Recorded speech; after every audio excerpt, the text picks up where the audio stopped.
네, 예배에 오신 여러분 환영을 축복합니다. 우리 옆에 사람과 우리 함께 인사할까요? 예, 예배 잘 나오셨습니다. 네, 우리 한 번 더 인사하겠습니다. 다음 주에도 보자. 네, 네, 오늘 오랜만에 뭐 이렇게 사람들이 많네요. 네, 감사하네요. 다니엘서 마지막 시간이에요. 다니엘은 평생에 몇 명의 왕을 섬겼을까요? 유다를 정복해 자기를 포로로 잡아갔던 바벨론 왕 느부갓네살이 있죠, 그죠? 그리고 섭정으로 통치한 벨사살 왕이 있습니다. 그리고 메데 페르시아의 다리오 왕이 있고요. 페르시아의 고레스 왕도 있죠. 그는 살아서 두 번이나 나라가 바뀌는 일을 경험했고, 그리고 운명의 파도에 삶이 송두리째 휩쓸려가는 삶을 살은 거예요. 그런 가운데도 4명의 왕을 섬겼습니다. 4왕이나 고위직에서 모셨어요. 정권이 바뀌어도. 그는 제가 아는 한 역사상 가장 많은 나라에서 최고직을 계속 유지했던 유일한 사람이에요. 그럴 수 있었던 것은 철저히 그럴 만한 자격이 그에게 있었기 때문입니다.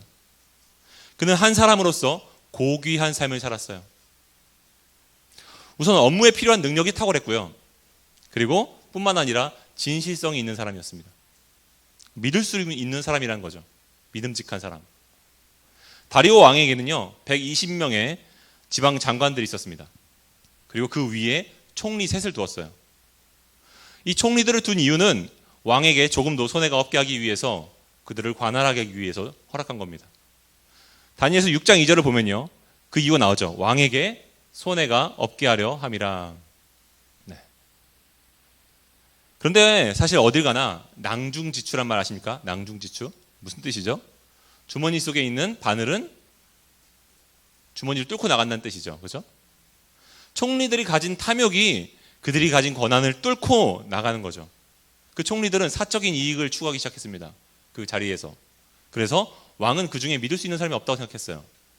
그래서 다니엘을 그 셋 중에서 따로 빼내서 단독 총리로 세우려고 했습니다. 다니엘을. 그것을 이제 이야기하는 거죠. 6장 3절. 함께 읽어볼까요? 3절 시작. 다니엘은 마음이 민첩하여 총리들과 고관들 위에 뛰어남으로 왕이 그를 세워서 전국을 다스리게 하고자 한지라. 자, 3절에 마음이 민첩하다는 표현은요, 탁월한 정신을 소유했다.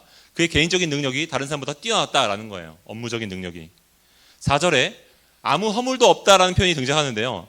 이 뜻은요, 그가 얼마나 진실한 사람인지를 얘기하는 겁니다.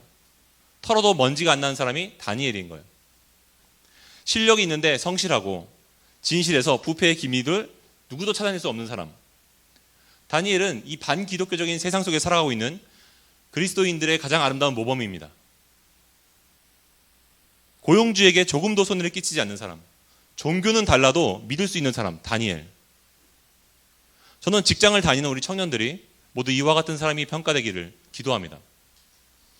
All Nations Christian Academy라는 곳이 있어요. 근데 거기가 이제 다양한 분야의 전문가들이 기독교적인 선교의 소명을 해당 분야에 살아내기 위해서 훈련받고 다시 파송받는 곳이에요. 2년 동안. 근데 거기에서 서류 전형에 3가지 통지서를 받는데요. 추천서를 받는데, 하나는 가까운 친구로부터 추천서를 받고, 또 하나는 담당 교회 목사님부터 추천서를 받습니다. 마지막은 뭐냐면 직전에 내가 다니고 있는 직장의 고용주로부터 추천서를 받아야 돼요. 숨이 턱 막히죠? 그러면 어떤 추천서를 받기 가장 어렵겠습니까? 3번째 게 가장 어렵죠. 여러분 한번 대입해 보세요, 자기한테. 이 학교의 관계자는 무엇보다 3번째 추천서를 가장 주의 깊게 보았다고 합니다. 왜냐하면 그리스도인들인 친구들이나 아니면 목사님은 이 친구의 장점을 보려고 하거든요, 웬만하면.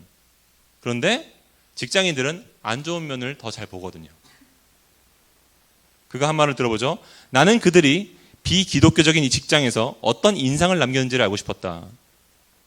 세속적인 삶에서 그들이 했던 일에 문제가 있었다면 그들이 기독교적인 일을 해야 할 때는 다를 것이라는 보장이 어디에 있는가. 세상에서도 이렇게 사는데 그들이 기독교적인 일을 한다고 하면 다를 것이라는 보장이 어디에 있는가. 그는 고용주가 보내기 너무 아쉬워하는 사람, 그런 사람이라는 글을 추천서를 통해서 볼 때 비로소 적합한 사람을 찾았다고 생각했습니다.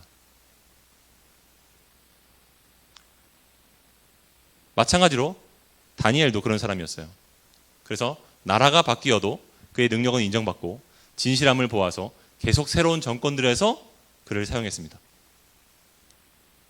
이처럼 그는 자신이 가진 모든 능력과 진실성을 가지고 세속적이고 이교적인 자리에서 섬겼어요. 날마다 맡은 일에서 최선과 최고의 모습으로 고용주와 하나님을 섬겼습니다. 동시에. 이것은 바울이 말한 모든 그리스도인들이 직장에서 행해야 될 자세와 모범이에요. 골로새서 3장 22절 한번 보죠. 네. 종들아 모든 일에 육신의 상정들에게 순종하되, 그러니까 직장 상사들에게 순종하되 사람을 기쁘게 하는 자와 같이 눈가림만 하지 말고 오직 주님을 두려워하여 성실한 마음으로 하라. 무슨 일을 어느 직장에 있든지 마음을 다해서 주님께 하듯 하고 사람에게 하듯 하지 마라. 이는 기업의 상을 그 회사의 상사에게 받는 것이 아니라 주님께 받을 줄 아나니 너희는 누구를 섬기느니라? 주 그리스도를 섬기느니라. 목사님, 이거는 교회와 아무 상관도 없는 일인데요. 제가 이 직장에서 무슨 일을 하고 있는지 모르겠습니다. 이게 도대체 이게 하나님 나라와 무슨 상관이 있죠? 잘 모르겠어요, 저도. 그렇지만 여러분, 여러분이 어떤 일을 하고 있든지 간에 그것이 윤리적으로 대단한 문제가 있는 것이 아니라고 한다면 하나님은 그 일 가운데 여러분들이 성실함과 진실함으로 하나님이 영광받게 하기를 원하십니다. 왜냐하면 우리 그리스도인들이잖아요. 바울은 그냥 일에 최선을 다하고 잘 해내라고 말하지 않았어요. 반대로 하나님을 섬기는 게 우선이기 때문에 직장인은 대충 눈치껏 빠지고 교회 일에 보다 신경을 많이 쓰라고 하지 않았습니다. 바울은 지금 하고 있는 그 일이 바로 하나님께서 기뻐하시는 일이고 하나님 맡기신 자리라고 믿고 그 일을 예배하는 마음으로 해내라고 말합니다. 최선을 다해서요. 많은 사람들이 그냥 자기 일에 집중해요. 그냥 집중해요. 그런 사람들이 있고 또 많은 사람들이 일은 엉망인데 교회 일에 열심히 해요. 그런데 중요한 건 지금 내게 맡겨진 그 일을 하나님의 일이라고 믿고 하나님을 섬긴다고 믿고 그 일을 성실히 감당하는 거예요. 자, 이런 사람을 직원으로 둔 사람은 어떤 마음이 들까요? 저라도 이런 사람을 고용하고 싶어요. 그의 종교 생활이 어떤지는 잘 중요하지 않습니다. 제가 그냥 고용주라고 생각하면 저라도 그냥 같이 있고 싶은 사람이죠. 아니, 일 잘하고 사람 좋은데 진실한데 믿을 수 있는데 그가 교회에서 얼마나 헌신적인지, 아니 그가 수련회 가기 위해서 휴가를 신청하든지 무슨 상관입니까? 잘 다녀오라고 하죠. 왜요? 한 번 더 잘 다녀오라고 하면 다음에 더 잘할 거거든요. 이 사람은 믿을 수 있는 사람이니까요. 저는 오늘 다니엘이 평생 섬겼던 왕에 대해서 나눠보려고 합니다. 먼저 야심차고 전략적인 왕을 소개할 거예요. 본문에 등장하는 다리오 왕이에요. 둘째로 그 왕이 사실은 불완전하고 힘없는 왕이라는 것을 보여드리겠습니다. 마지막으로는 우리 모두에게 필요한 완전하신 왕을 소개할 거예요. 자, 첫 번째 다리오 왕은요, 야심차고 전략적인 왕이었어요. 그는 이제 이 유능하고 믿음직한 다니엘을 내가 오른편에 앉힘으로 내가 가진 능력 이상으로 안정되고 훌륭하게 이 나라를 통치할 수 있을 거라고 생각했습니다. 얼마나 기뻤을까요? 와, 이제 다니엘이 내 편이 되다니. 다니엘이 오면 이제 다 끝났어. 저 가짜 총리들 저것들 안 되겠어. 이 사람만 있으면 내 말 잘 들어주니까 얼마나 좋겠어. 여러분, 우리는 미운 오리 새끼라는 동화 속의 이야기가 아니라 우리 현실 속에서 이미 충분히 벌어지고 있는 이야기라는 것을 우리는 알고 있습니다. 튀는 사람은 주변에서 시샘과 미움을 받게 돼 있죠. 다니엘은 뛰어난 능력과 왕의 총애 때문에 미운 오리 새끼가 됩니다.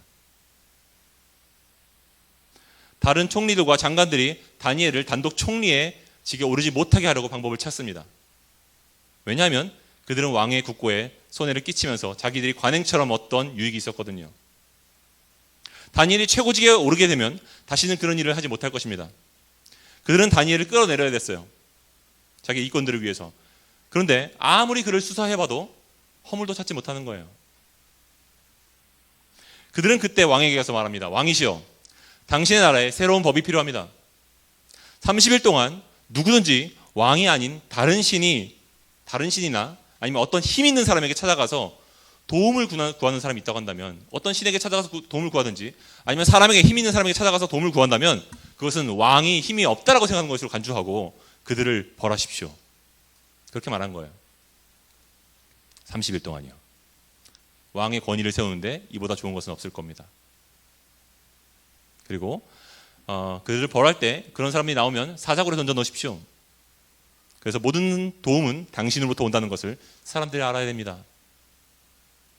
만약에 여러분들 중에서 수빈이가 저한테 이런 말을 하는 거죠. 목사님, 좀 권위를 세우셔야 됩니다. 목사님, 이제부터 주일 예배 때 광고를 하십시오. 설교 때 광고하십시오.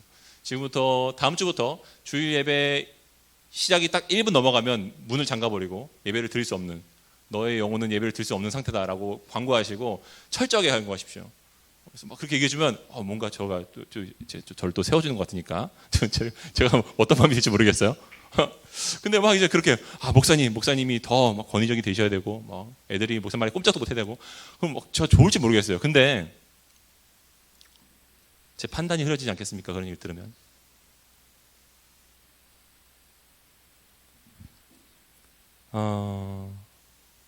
자, 이 얘기를 듣고 다리오 왕이 날아갈 듯이 기분이 좋았어요. 그래서 나를 신처럼 받들어 준다고 하니까 그냥 국세를 찍어버린 거예요. 그 조서에다가. 30일 동안 나 외에 다른 신이나 다른 사람에게 절하거나 부탁하지 마라. 모든 도움은 나로부터 나온다. 멋있잖아요, 저? 그는 스스로 신이 되어서 자기를 섬기는 왕이었어요. 그리고 그 결과는 어리석은 판단으로 아끼는 사람을 잃는 결과를 만듭니다. 저들은 다니엘을 넘어뜨리기 위해서 신앙적인 부분에 함정을 넣지 않고는 다니엘을 넘어뜨릴 수 없다는 것을 알았어요. 그래서 그런 규칙을 만든 거죠. 다니엘은 하나님한테 뭔가 종교적인 행위를 하면서 부탁할 거거든요. 근데 여러분, 다니엘이 바보입니까? 다니엘이 바보예요. 30일 동안 하지 말라고 하고 그러면 죽는다고 말하는데 다니엘이 미쳤다고 그걸 아는데, 내가 모르는 것도 아니고 내가 총리라서 아는데 30일 동안 기도하겠습니까? 저라도 안 할 걸요. 그렇지 않겠어요? 여러분, 그들은 알았을 겁니다. 다니엘은 그렇게 하지 않을 거야. 분명히 또 다른, 쟤는 뭐 숨어서 기도할 거고, 쟤는 머리가 똑똑한 사람 친구니까 다른 방법도 세워야 돼. 플랜 B, 플랜 C를 한번 세워보자. 근데 그때 다니엘이 눈 딱 감으면 30일이면 총리가 될 수 있는데 숨어서 기도하면 되는 건데 그 법을 어깁니다. 아니, 30일만 지나면 되잖아요. 30일 지나고 나서 왕에게 얘기해서 새로운 법을 세우면 되잖아요. 다시는 이런 일이 없도록 해야 된다고. 아니면 다리오 왕이랑 친하니까 다리오 왕한테 가서 말하면 되잖아요. 왕이요, 이것은 저를 모함하기 위해서입니다. 당신에게 제가 필요하지 않습니까? 제가 저희 하나님한테 기도할 수 있도록 해주십시오. 그리고 당신은 지금 포로 식민지에 있는 피지배층 사람들을 관대한 정책을 펼치고 있지 않습니까? 이렇게 하면 유대인들이 반발합니다. 그렇게 말할 수 있었어요. 근데 다니엘은 그렇게 행동하지 않습니다. 다니엘은 설득할 수 있었는데도 불구하고 6장 10절 이렇게 성경은 기록하죠. 함께 읽어보겠습니다. 시작.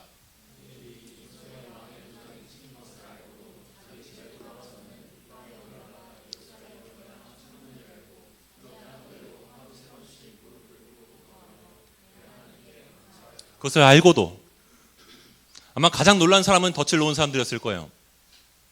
이렇게 보란 듯이 잡힌다고? 그 똑똑한 사람이 왜? 다니엘은 왜 그랬을까요, 여러분? 다니엘이 왜 그랬을까요? 어떤 사람은 다니엘의 습관에 초점을 잡아요.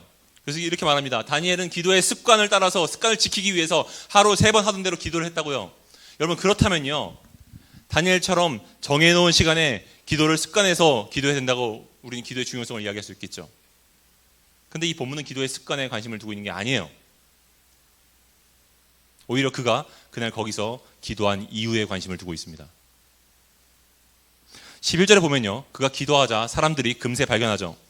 그 무리들이 모여서 다니엘이 자기 하나님 앞에 기도하며 간구하는 것을 발견하고, 여기서 중요한 것은요, 다니엘의 습관이 아닙니다.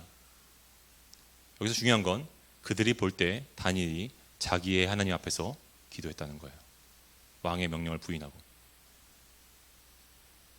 그건 그들이 볼 때도 이해가 안 되는 행동이겠죠. 지금 실세가 누군데 보이지도 않는 신을 믿느라 눈앞에 현실에 어리석은 선택을 했다고, 현실을 무시하고 그들은 생각했을 겁니다. 그런데 그들도 부인할 수 없는 건 이거죠. 다니엘은 왕의 명령보다 하나님을 섬기는 일이 더 중요했다고요. 이것이 다니엘이 창을 열고 기도한 가장 큰 이유입니다. 다니엘은 30일 동안 기도를 안 할 수도 있어요. 다니엘은 아마 평생에 하루도 빠짐없이 기도하지는 않았을 겁니다. 다니엘도 사람이잖아요. 그죠? 다니엘은 아픈 날은 기도를 못한 적도 있을 것이고, 다니엘은 때로는 일이 많아서 바빠서 기도를 못한 적도 있었겠죠. 그런데 다니엘은 왜 그때 굳이 내가 다시금 기도를 해야겠다라는 말을 먹었냐면, 왕의 말을 듣고 30일 동안 내가 기도를 하지 않으면 그 30일 동안 나의 주권자는 하나님이 아니라 왕이 되는 겁니다. 바로 그 이유 때문에, 바로 그 사실 때문에 다니엘은 하나님의 말 듣기를 선택합니다.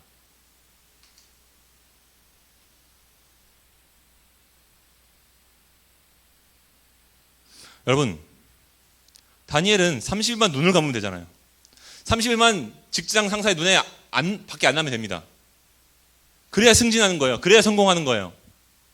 그런데 그는 왜 기도했습니까? 하나님이 그 성공을 자신에게 주실 수 있다고 믿었기 때문이 아니라 그분이 바로 하나님이시기 때문에 순종한 겁니다. 내 삶을 성공으로 몰아가시지 않을 수도 있지만, 지금 내 눈앞에 성공이 있기 때문에 지금 하나님보다 이 사람 말을 듣는 게 더 내 눈앞에 성공이지만, 하나님이 내게 성공을 주실 수 있어서가 아니라 하나님이 나의 하나님이시기 때문에 다니엘은 그 고백을 할 수밖에 없었던 겁니다. 한 친구가 수련회 전에 연차를 쓰려고 매일같이 야근을 했다는 얘기를 들었습니다. 매일같이. 그리고 나중에 연차를 얻어냈다고 저한테 좋아서 연락이 왔어요. 후에 개인적으로 톡을 보내왔습니다.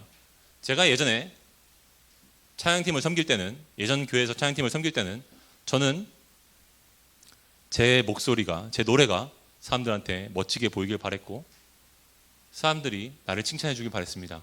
칭찬 듣는 게 좋아서 찬양팀을 섬겼었어요. 그런데 목사님, 지금은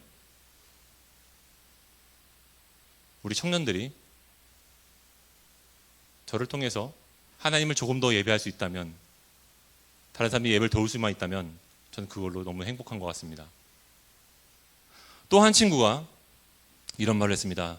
수련회 준비팀을 섬기면서, 조장을 맡으면서 이 사람들을 어떻게 섬겨야 될지 막막해서 너무 힘들었다고요. 그래서 너무 많이 기도를 많이 했다고요, 울면서. 그런데 수련회에서 하나님이 사람들을 만지시고 서로 사랑하는 모습을 보니까 앞으로 그것을 위해서라면 내가 100번, 1000번이라도 수련회 준비팀을 섬기고 싶다고요. 다니엘은 그래서 창을 열고 무릎 꿇어 3번 기도했습니다. 아마 이렇게 기도했을 거예요. 하나님이 나의 유일한 왕이십니다. 저는 이 왕국에서 이민자의 신분으로 다리오를 섬겼지만 제가 모시는 참 왕은 하나님 한 분뿐이십니다. 성경은 그가 그 자리에서 하나님께 감사했다라고 기록하고 있어요. 어떤 마음이었을까요? 왜 감사했을까요? 사람들이 곧 그를 고발할 건데요. 그는 곧 잡혀갈 겁니다. 그런데 하나님 앞에서 내가 양심 팔지 않고 그분이 나의 하나님 되신다고 고백할 수 있는 용기를 주셔서 감사했습니다. 그러지 않았을까요? 이후로 어떤 상황이 내 앞에 펼쳐질지언정 지금까지 내 삶을 신실하게 인도해 주신 그 하나님의 은혜로 내가 족하다고 감사했던 겁니다. 여러분, 우리들의 기도는 어떻습니까? 우리들의 기도는 어때요? 이런 다니엘의 기도에 비해서 우리들의 기도는 어떻습니까? 우리의 기도는 어디에 머물러 있습니까? 우리는 무엇을 구하고 있고 어떤 고백을 그분께 올려두고 있습니까? 저는 부끄러웠어요. 하나님한테 맨날 뭔가 달라고만 구하고 있는 내 모습이 부끄러웠어요. 정말 그분이 하나님 되신, 나의 하나님 되신만으로 내가 그분을 예배하고 있었던 것인가? 부끄러웠어요.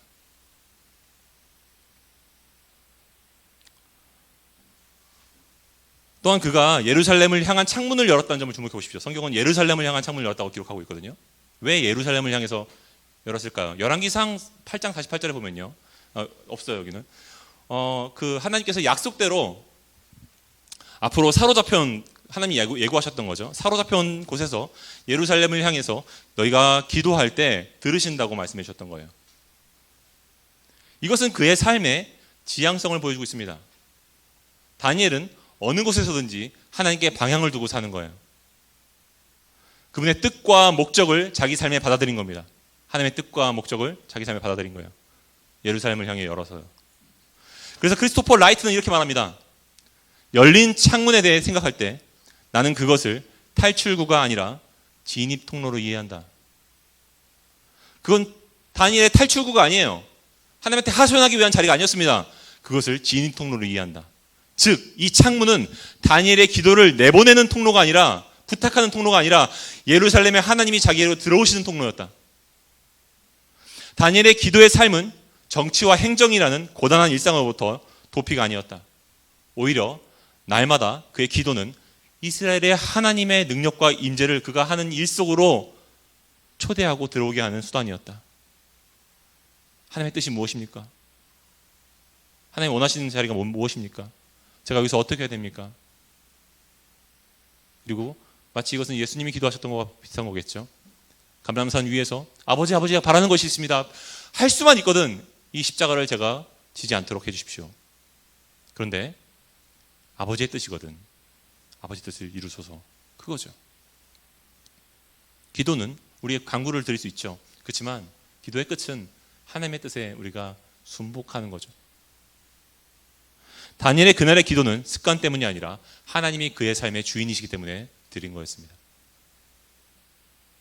자, 이제 총리들과 장관들은 단체로 다리오를 찾아가서 법령을 어긴 자가 있고 그가 다니엘이라고 말합니다. 그들은 말하죠. 왕이여, 다니엘이 왕의 도장이 찍힌 금령을 존중하지 않고 하루 3번이나 기도했습니다. 왕의 법은 누구도 고칠 수 없는 거 아닙니까? 누구나 다 들어야 되는 거 아닙니까? 다리오는 그제서야 자기 함정에 빠졌다는 걸 알게 되죠. 다니엘을 구하고 싶었어요. 아꼈거든요. 그는 왕이잖아요. 못할 게 없어요. 그가 나서서 도와준다면 어떤 누구도 불안한 마음이 사라지지 않고 사라지겠죠. 그리고 어떤 누구도 다 안심이 되지 않겠습니까? 저는요, 어려울 때 힘 있는 사람에게 도움을 구할 때가 있죠. 방법을 구할 때가 있습니다. 지혜를 구할 때가 있어요. 그러면 왠지 안심이 되더라고요. 금방 해결될 것처럼 마음이 평안해져요. 그래서 어릴 때는 아버지를 많이 찾아갔어요. 우리 친아버지한테 얘기하면 아버지가 뭔가 말씀하시면 뭔가 든든했어요. 근데 이제 커서는 많이 부탁을 안 해. 네, 커서 많이 부탁을 안 하는데 힘 있는 사람을 찾아가죠. 근데 성경은 한 나라의 왕인 다리오가 얼마나 다니엘을 구할 방법을 찾아도 못 찾았는지를 기록하고 있습니다. 다니엘서 6장 14절 함께 읽어보겠습니다. 시작. 왕이 이 말을 듣고 그로 말미암아 심히 근심하여 다니엘을 구원하려고 마음을 쓰며 그를 건져내려고 힘을 다하다가 해가 질 때에 이르렀더라. 여러분, 해가 질 때까지 방법을 찾지 못했어요. 왜냐하면 자신의 이름으로 직접 도장을 찍은 법이기 때문입니다. 이것을 고치면 어떻게 되죠? 자신의 말이 힘을 잃어요. 자신의 법이 힘을 잃습니다. 자기가 앉은 자리가 위태롭게 되는 거예요. 그는 다니엘을 구하려다가 자신이 위태롭게 될 수 있다는 것을 알고 그 사실 앞에서 아무것도 결정을 내리지 못합니다. 세상에서 여러분들이 의지하는 사람도 있을 겁니다. 여러분들이 신뢰하는 사람이 있을 것이고, 그리고 그 사람에게 잘 보이기 위해서 되게 많은 노력을 기울이는 경우도 있을 것입니다. 그것이 직장 상사일 수도 있고, 아니면 가까운 형일 수도 있고, 돈 많은 아버지일 수도 있겠죠. 모르겠어요. 그런데 여러분, 이권이 걸릴 때 그들은 여러분들을 지켜주지 못해요. 대신 자기의 문제가 걸릴 때, 자기의 생사가 걸릴 때.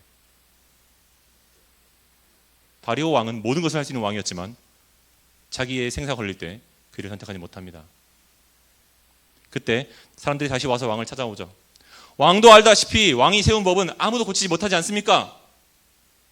여기서 다리오 왕은 한 가지 사실을 깨닫죠. 자신이 세상이 볼 때는 왕으로서 모든 것을 할 수 있는 사람입니다. 그런데 실제로는 아끼는 사람을 위해서 아무것도 할 수 없는 자라는 것을 알게 되죠. 그는 자기가 위험할 수는 없어서 다니엘을 대신 사자굴에 내어줍니다. 물론 그의 마음이 아프지 않은 것은 아니었어요. 그가 얼마나 다니엘을 사랑했는지를 이후의 모습을 보면 알아요. 그는 돌로 사자굴에 다니엘을 집어넣게 하고 외쳤습니다. 입구를 막고 나서 16절.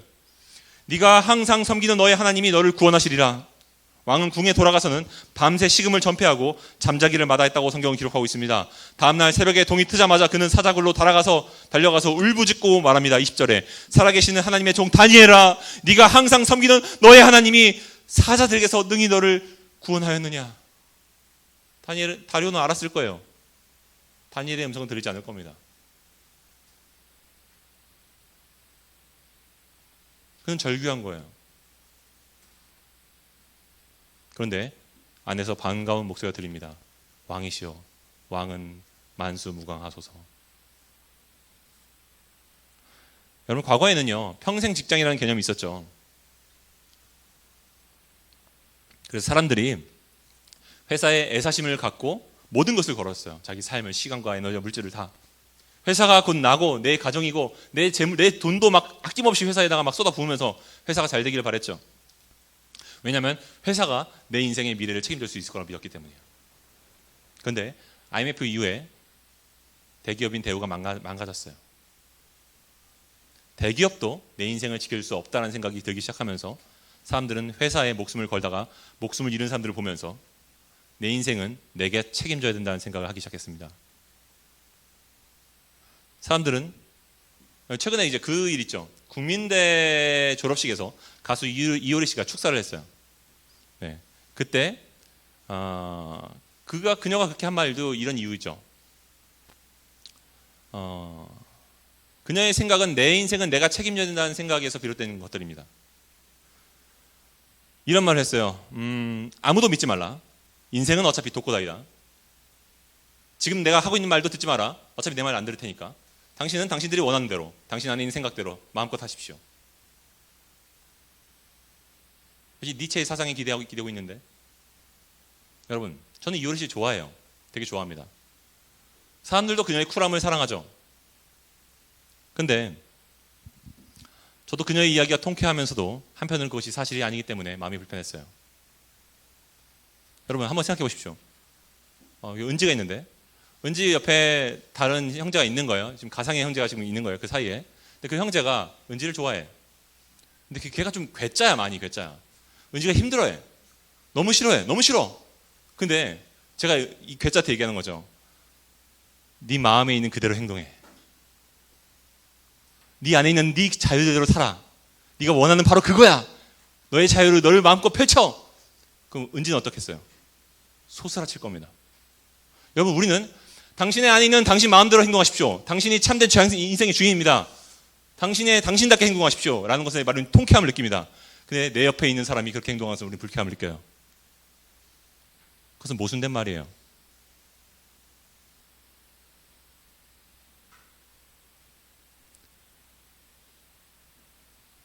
이효리 씨의 말은 너의 인생의 주인은 너이기 때문에 혼자서 스스로 선택하라는 거예요. 고선선 목사님의 페이스북 글에서 이런 글을 읽었습니다. 제가 읽어드릴게요. 성경은 인생의 고난 앞에 멘탈을 강하게 해서 앞으로 뚫고 나가라고 말하지 않는다. 사도 바울은 인생의 고난 속에서 두 가지를 배웠는데, 하나는 자기 자신을 의지하지 말 것과, 둘째는 하나님만 의지하는 것을 배웠다고 고백했다. 고린도후서 1장 8절에서 9절에 보면 바울은 이렇게 말한다. 힘에 겹도록 심한 고난을 당해서 살 소망까지 끊어지고 우리는 우리 자신이 사형 선고를 받은 줄 알았으니, 이는 왜냐하면 우리로 자기 자신을 의지하지 말고 오직 죽은 자를 다시 살리시는 하나님만 의지하게 하려 하심이라. 하나님이 그런 뜻이 있다는 거예요. 고린도서 10장 13절에서도 사람이 모든 시험을 감당할 수 있는 이유도 인간이 시험을 이길 수 있는 힘이 있어서가 아니라 하나님께서 사람이 감당할 수 있는 시험 밖에 주시지 않고 하나님이 미쁘시기 때문에, 하나님이 좋으신 분이시기 때문에 너희가 감당할 수 있다고 말한다. 그분은 이렇게 말하는데, 이어서 인간 스스로 멘탈을 강하게 해야 하는 것이 아니라 이리떼 가운데 있는 양처럼 우리는 연약하지만 목자가 내 옆에 있다는 삶의 확신을 가지고 두려움을 이기는 존재라고 성경은 말한다. 우리는 이리떼같이 약한 존재이지만 목자가 내 옆에 있다는 확신 때문에 우리는 두려움을 이길 수 있는 존재예요. 그게 우리입니다. 우리는 연약하지만 강한 존재이다. 내가 힘이 없지만 하나님을 의지할 수 있는 존재이다. 스스로 동기를 부여해서 멘탈을 강하게 해야 한다는 오늘날의 시대 정신은 우리와 맞지 않다. 멘탈을 강하게 하려기 때문에 늘 좌절하고 우울함을 겪는다. 우리는 유리 멘탈처럼 연약하지만 하나님 옆에서 안정감을 얻는 존재다. 우리는 유리 멘탈처럼 연약한 존재이지만 하나님 옆에 있기 때문에 안정감을 얻는 존재. 성경은 우리를 그런 존재로 표현하고 있습니다. 그게 사실이에요. 여러분 다니엘을 보면요, 아무도 자기 목숨까지 걸면서 지켜주지 않으니까 인생은 어차피 독고다이가 많습니다. 다리오를 보면요, 왕인데도 자기가 가진 모든 힘으로 아무것도 못하니까 우리 멘탈처럼 연약한 존재가 맞아요. 우리는 양처럼 연약하지만 목자가 내 옆에 있다는 삶의 확신을 가지고 두려움을 이기는 강한 존재입니다. 다리오는 다니엘을 통해서 그것을 눈앞에서 보았어요. 이제 다리오 왕은 세 가지를 합니다. 다니엘을 복직시키고 다른 총리들과 장관들을 사자굴에 먹잇감을 던져주죠. 다니엘의 하나님과 그분의 나라가 가장 위대함을 선언합니다. 다니엘서 6장 26절 우리 함께 읽어보겠습니다. 시작. 내가 다음과 같이 법령을 공포한다. 이거 제가 세 번역을 읽어드릴게요. 내 나라에서 나의 통치를 받는 모든 백성은 반드시 다니엘이 섬기는 하나님을 공경하고 두려워해야 된다. 살아계신 하나님이 영원히 다스리신다. 그 나라는 멸망치 않으며 그의 권세는 무궁하다. 그는 구원하기도 하시고 건져내기도 하시며 하늘과 땅에서 표적과 기적을 행하시는 분, 다니엘을 사자의 입에서 구하여 주셨다. 이로써 누가 참된 왕인지가 드러났어요. 다리오는 다니엘의 진정한 왕이 될 수 없습니다. 그는 다니엘보다 자기의 목숨을 더 사랑했으니까요.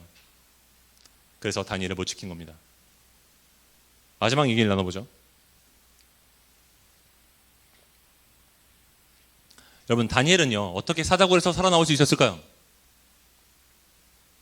당시 사자굴은요, 위에서 입구로 열어가지고 사람을 집어 던지면요, 내리면요, 비스듬히 떨어지면서 떨어지는 구조였어요. 아래에 있는 사자들이 있으면요, 떨어지는 사람을 보고 놀래서 일단 덥석 묻습니다. 실제로 다니엘과 왕은 모두 곤란하게 했던 그 두 명의 총리와 수많은 장관들을 왕이 벌할 때 어떤 장면을 보았냐면, 사자들이 그 무리들이 바닥에 떨어지기도 전에, 닿기도 전에 그들을 부숴버렸다라고 성경은 표현하고 있습니다. 그걸 보았어요. 6장 24절. 그들을 던져넣게 하였더니 그들이 굴 바닥에 닿기도 전에 사자들이 곧 그들을 움켜서 뼈까지도 부서뜨렸더라. 여러분, 다니엘은 하나님께서 자신보다 먼저 그 사자굴에 들어와 계셨다고 표현합니다. 6장 22절. 나의 하나님이 이미 그의 천사를 보내서 사자들의 입을 봉하셨으므로 제가 살아나왔습니다. 이미 자신의 천사를 보내셔서 그 사자의 입을 봉하셨습니다. 제가 들어오기도 전에. 여러분들이 다니엘서를 직접 읽어보시면 다니엘의 6장의 이야기가 예수님의 순환과 죽음, 부활과 매우 연관성이 있다는 것을 확인하게 되실 겁니다. 제가 간단히 설명드릴게요. 여러분, 다니엘은요, 페르시아의 법을 어긴 죄로 유죄 판결을 받았습니다. 예수님은 유대의 법을 어김으로 유죄 판결을 받으셨죠. 어겼다고 누명을 씌움받았죠. 다리오 왕은 다니엘을 구하려고 했지만 구할 수 없었습니다. 총독 빌라도도 예수님을 구하려고 했지만 구할 수 없었어요. 다리오는 사형에 처했고 예수님도 사형에 처해졌죠. 둘 다 죽은 상황이었죠. 다니엘의 무덤은 돌로 막혔고 예수님의 무덤도 돌로 막혔습니다. 그리고 그 다음날 새벽 미명에 사람들이 찾아왔죠. 돌을 열었어요. 다니엘은 죽지 않고 살아나왔고 예수님은 죽으셔서 부활하셨습니다. 자, 여기서 우리가 기억할 게 뭐냐면요, 다니엘이 사자굴에서 나올 수 있었던 이유, 살아나올 수 있었던 이유는 예수님이 영원한 사자굴에서 죽임을 당하셨기 때문에 다니엘이 살아났던 겁니다. 여러분, 이것은 다니엘의 이야기이기도 하지만 우리의 이야기이기도 해요. 예수님은 우리가 영원한 사자굴에서 죽지 않게 하기 위해서 당신께서 영원히 죽임당하셨습니다. 그러므로 우리가 살아날 수 있는 거예요. 그러므로 우리가 구원받을 수 있는 겁니다. 결론을 맺겠습니다. 여호수아 24장에 보면요, 모세가 출애굽시킨 백성들을 여호수아가 인계받아서 이제 하나님의 약속의 땅인 가나안을 코앞에 놓고 있는 상황이 등장하죠. 그리고 이제 곧 입성할 거예요. 그때 여호수아는 모든 이스라엘 백성을 불러서 선택지를 줍니다. 여호수아 24장 14절. 그러므로 이제는 여호와를 경외하며 온전함과 진실함으로 그를 섬기라. 너희의 조상들이 강 저쪽과 애굽에서 섬기던 신들을 치워버리고 여호와만 섬기라. 만일 여호와를 섬기는 것이 너희에게 좋지 않게 보이거든 너희 조상들이 강 저쪽에서 섬기던 신들이든지 또는 너희가 거주하는 땅에 있는 아모리 족속의 신들이든지 너희가 섬길 자를 오늘 선택해라. 오직 나와 내 집은 여호와 하나님을 섬기노라. 너희는 신들을 선택해라. 근데 오직 나와 내 집은 여호와를 선택할 거야. 여러분, 그리스도인들이 인생을 살아가는 것이 어렵죠. 사실 그냥 인생을 사는 게 어려워요.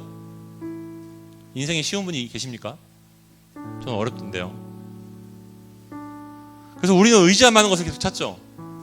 어떤 직장에 취직하면, 내가 어떤 능력을 이제 쌓아놓으면, 믿을 만한 사람을 옆에 두면, 쌓여가는 자산을 잘 모아놓으면 내가 행복해질 수 있을 거라고 우리 생각하죠. 근데 여러분, 정말 양쪽이 위협받을 때 우리를 대신해서 사자굴로 들어갈 수 있는 존재는 없어요.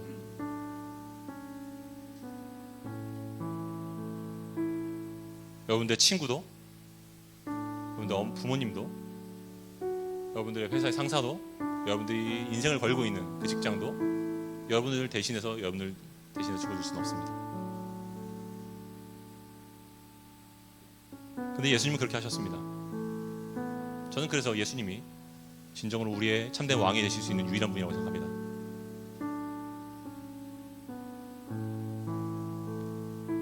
그리고 그 예수님을 왕으로 모신다는 가장 분명한 증거는 기도라고 오늘 본문이 말하고 있습니다. 단순하게 내 부탁을 드리는 정도가 아니라 그분의 뜻에 내 삶의 방향을 맞추고 그분이 나의 하나님이심을 고백하며 어떤 상황에서도 하나님보다 중요한 것이 없다고 말하는 기도. 삶의 지향성을 늘 예수님께로 재조정하는 기도. 여러분, 기억하십시오. 비록 이리대 가운데 있는 양처럼 연약하지만 목자가 내 옆에 있다는 삶의 확신을 가지고 두려움을 이기는 존재, 그 성도예요. 우리는 연약하고 힘이 없지만 하나님을 의지할 수 있는 강한 존재예요. 비록 유리 멘탈처럼 연약하지만 하나님 옆에서 안정감을 얻는 존재가 성도예요. 그게 하나님의 자녀들이에요. 그게 성경이 얘기하고 있는 위대한 왕을 모신 그리스도인들의 참 자화상입니다. 여러분, 무엇을 믿고 사세요? 여러분들 강한 두 팔을 의지하고 사십니까? 우리 부모님이 갖고 있는 자산을 믿고 살아세요? 나한테 주실 자산이 있는데 그건 보고 사고 계십니까? 그렇게 계획 없이 그렇게